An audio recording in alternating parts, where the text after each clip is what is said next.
Hey guys, welcome back to another episode of Running a Race. Today's episode is titled Fear of Losing. I'm just going to go ahead and jump right in.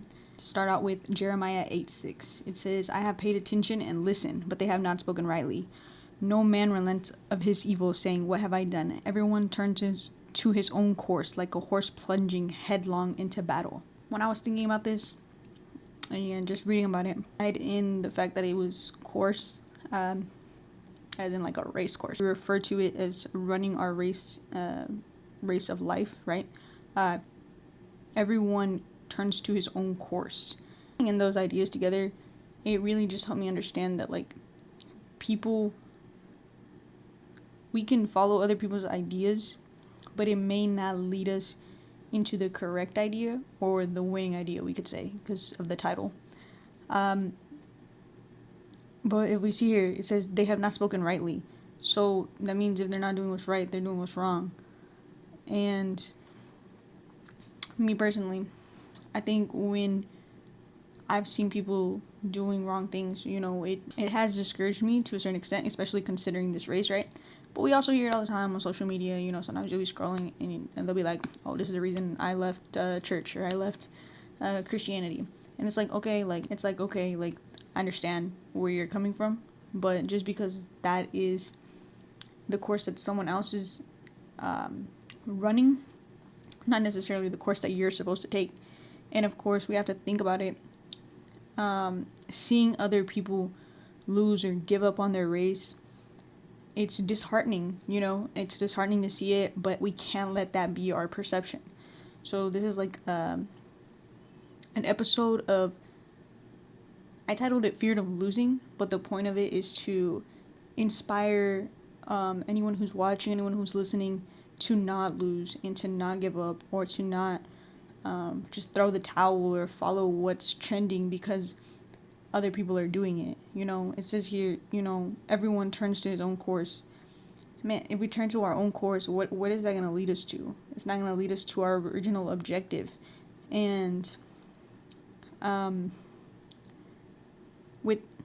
with that being said, I believe I've read this verse before, and if I haven't, then I've definitely come across it before. And it's Ecclesiastes 9:11. And it says, again I saw that under the sun the race is not to the swift, nor the battle to the strong, nor bread to the wise, nor riches to the intelligent, nor favor to those with knowledge, but time and chance happen to them all. Get into the last one about how everyone chose their own course. Here we see time and chance happen to them all. When I think about that specific part of the verse, I think about how a lot of people, and I know I've touched this point before, think I can sin today, repent tomorrow, get right with God tomorrow. I can go clubbing today. I can go, do any amount of thing that I feel like I could do today. And by chance, I'm going to wake up tomorrow and I'm going to be able to repent for it. I'm going to be able to make up for it. I'm going to get right with God and everything's going to be good. But the fact is, we really don't know. He could come right now in this very moment. And I live with that consciousness. Like, yeah, I could do something right now and it could alter my entire race, my entire course, tying it into these last two verses, right? But what good is that if I really don't know what the next second is, what the next moment is? I could throw it all away, throw all my progress away in the race. I could lose my race, and just for a temporary moment, even though, in the beginning of this verse, it says that the race is not to the swift. So it's not so much about how fast I'm running my race, but about if I'm persevering, if I'm choosing what's right, if I'm going out of my way to not choose to sin, to not choose to stray, to not choose my own course, but to follow the actual right course. When we think about, I didn't put this verse in, but we think about the Bible verse that says the two pathways, right? One is narrow, one is wider. There's not a lot of people in the narrow path, but there is a lot of people in the wider path. Fortunately, in this generation, when you go on social media, you see a lot of people going the wide way and not the narrow way. You see a lot of people leading people who are saying that they're Christians, and unfortunately they're leading them the wide way. They're not leading them the narrow way. What I want to bring this all toward is that we have to make the most of the time that we do have.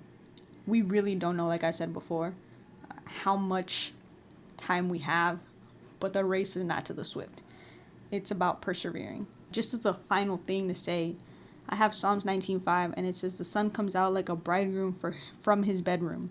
He rejoices like an athlete, eager to run a race." To bring this to a conclusion, we should rejoice. We should be eager to run our race. We shouldn't have that constant, what if we lose? What if in this moment I just choose to go off course and do whatever I want? Pleasures of this world. Focus on the negativity. See how much I can acquire on earth before Jesus comes back. Like, yes, you know what? Have goals. Have things that you want to accomplish in life. But don't put those things at such a high place in your life that you lose the race that really matters. Maybe the race is not to the swift, but we have to keep running with perseverance. Perseverance is what is going to get us to become the winners that we were called to be. God didn't make you to be a loser. God didn't make you to stay trapped in mentalities of this world or stray off course. God made you for so much more. And I just want to leave that in your hearts today. And I pray that this episode is a blessing. And thank y'all for tuning in. And I'll catch y'all on the next one.